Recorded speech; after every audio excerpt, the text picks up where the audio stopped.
انسان کو اللہ تبارک و تعالیٰ نے جو خصوصیات عطا کی ہیں اس میں خاص طور پر زبان اور بیان کی خصوصیت بہت اہم ہے۔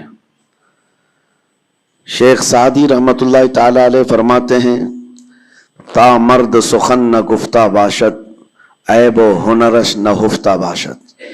جب تک آدمی بات نہیں کرتا اس کی اچھائی بھی چھپی رہتی ہے، برائی بھی چھپی رہتی ہے۔ انسان اپنے کلام سے، اپنی بات سے سمجھ میں آ جاتا ہے کہ کس کیٹیگری کا ہے، کس لیول کا ہے۔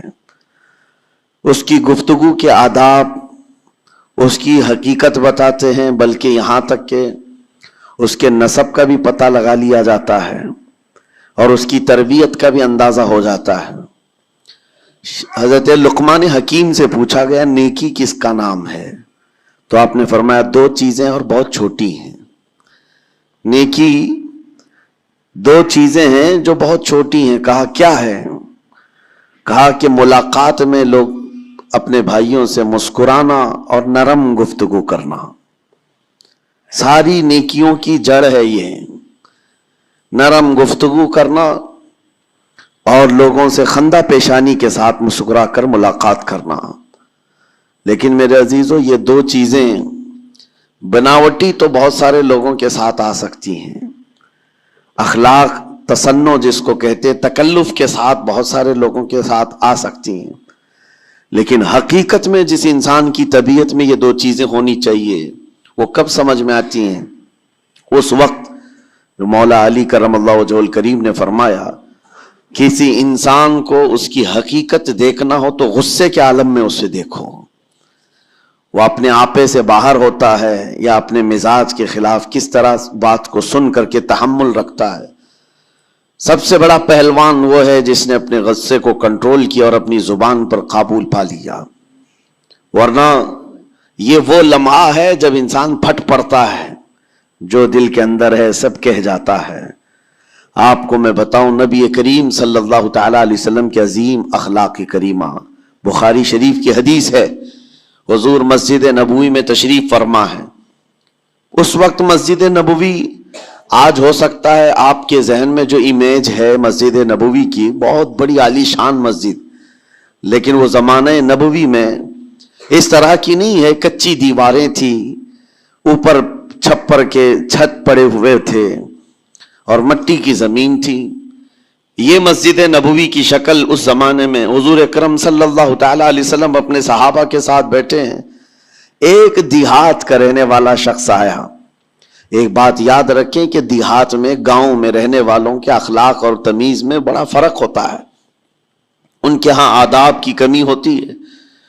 وہ شخص آیا اور مسجد نبوی میں آ کر حضور صلی اللہ علیہ وسلم سے کچھ بات چیت کیا اور تھوڑی دیر کے بعد مسجد میں ہی کھڑے ہو کر پیشاب کرنا شروع کیا۔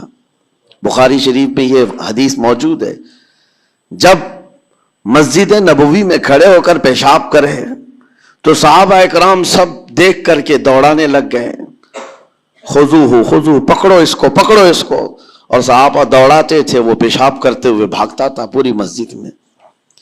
نبی پاک صلی اللہ تعالی علیہ وسلم نے فرمایا دعوہ، چھوڑ دو اس کو، کر لینے دو،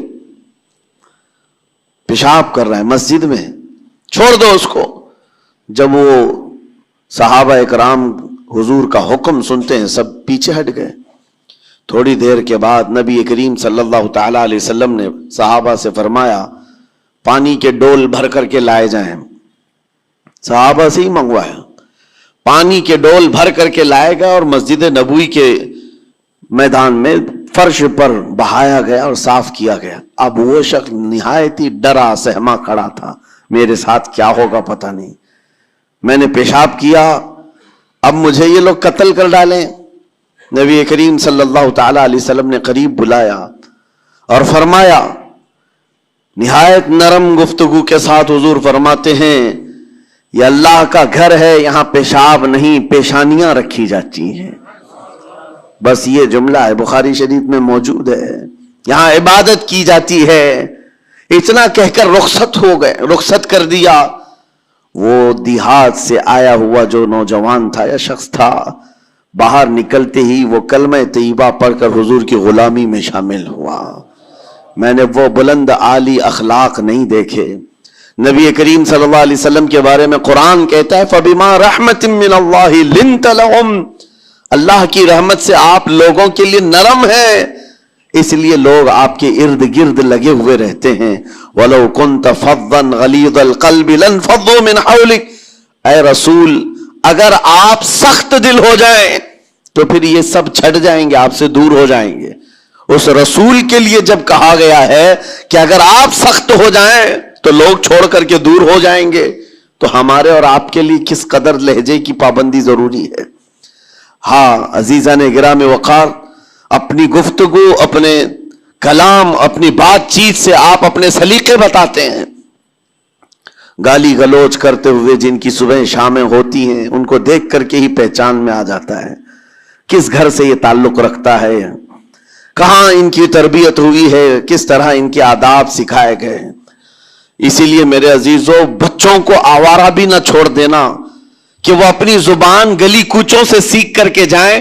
کل کو ہوگا یہ کہ اس کی زبان کی وجہ سے لوگ تمہیں تان و تشنی کریں گے، اس کا باپ ایسا ہوگا اس لیے بچہ ایسا ہے، اس کی ماں اس طرح ہوگی اس لیے اس کی گفتگو ایسی ہے۔ کیونکہ موسٹلی زیادہ طور پر بچے اپنے ماں باپ کے اخلاق کو نقل کرتے ہیں، ٹرانسفر ہوتی چلی جاتی ہیں۔ ایک بار